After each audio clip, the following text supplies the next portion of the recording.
Good evening, I'm Michael Patterson, and this is Free Press TV. Tonight, Washington, D.C. is once again at the center of a constitutional showdown between local autonomy and federal power. The Justice Department has agreed to backtrack on its sudden appointment of a new police chief for the nation's capital, an extraordinary move that raised alarms about federal overreach, the future of D.C. home rule, and the Trump administration's approach to immigration enforcement.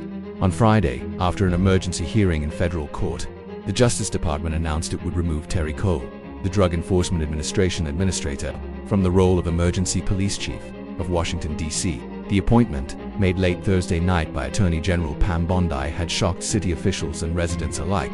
Instead of ousting local leadership, current police chief Pamela Smith will remain in charge of the Metropolitan Police Department, at least for now. The fight is not over.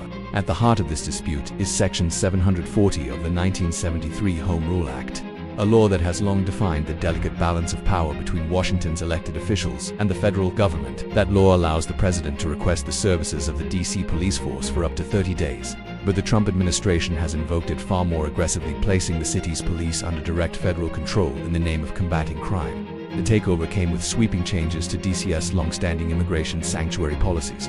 Bondi's directive forced the Metropolitan Police to fully cooperate with ICE and other federal immigration agencies' policies that had previously been limited to avoid undermining community trust. Bondi's order allowed D.C. officers to share immigration information during routine traffic stops, transport ICE, search federal databases to determine immigration status, even without a criminal warrant, assist ICE agents in making arrests based on administrative warrants, documents signed by ICE officials, not judges. For immigrant communities, these changes represented a sharp reversal of years of progress in building trust with local law enforcement. For city officials, it represented nothing less than an attack on D.C.'s autonomy. In Friday's hearing, Judge Ana Reyes pressed both sides. She acknowledged the Home Rule Act requires the mayor to comply with certain federal directives, but warned that statute could not be twisted into a blank check for presidential control. The statute would have no meaning at all if the president could just say, "We're taking over your police department," Reyes remarked. While the Justice Department argued that the law gave the White House sweeping authority, Reyes appeared skeptical, suggesting that Trump could make specific requests of the police, but not dictate the entirety of MPD's operations or dismantle its existing command structure. This standoff is just the latest chapter in Washington's decades-long struggle for self-governance. Unlike any other American city, D.C. is not a state. Until 1973, its residents had no elected mayor or city council at all. Congress retains ultimate authority, and presidents have repeatedly stepped in during times of crisis. 1968 uprising. After Martin Luther King Jr.'s assassination, federal troops patrolled DC's streets. 1989 crack epidemic. Federal law enforcement played an expanded role during the height of the city's crime wave. 2020 protests.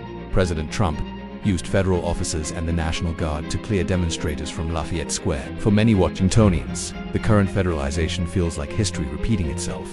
Another reminder that the city's leaders are vulnerable to presidential intervention. D.C. Attorney General Brian Schwab blasted the administration's actions as unlawful, warning they would upend the command structure of MPD and wreak operational havoc within the department, endangering the safety of the public and law enforcement officers alike. Immigrant rights advocates, meanwhile, argue that Trump is using law enforcement as a political weapon.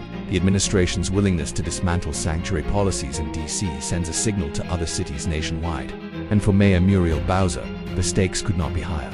Her ability to defend DC's home rule is now being tested in court, with activists warning that if this precedent stands, future presidents could wield unchecked power over the capital city's police. For now, the Justice Department has promised the federalization will last just 30 days, but Trump has hinted at extending control beyond that window, raising fresh constitutional questions.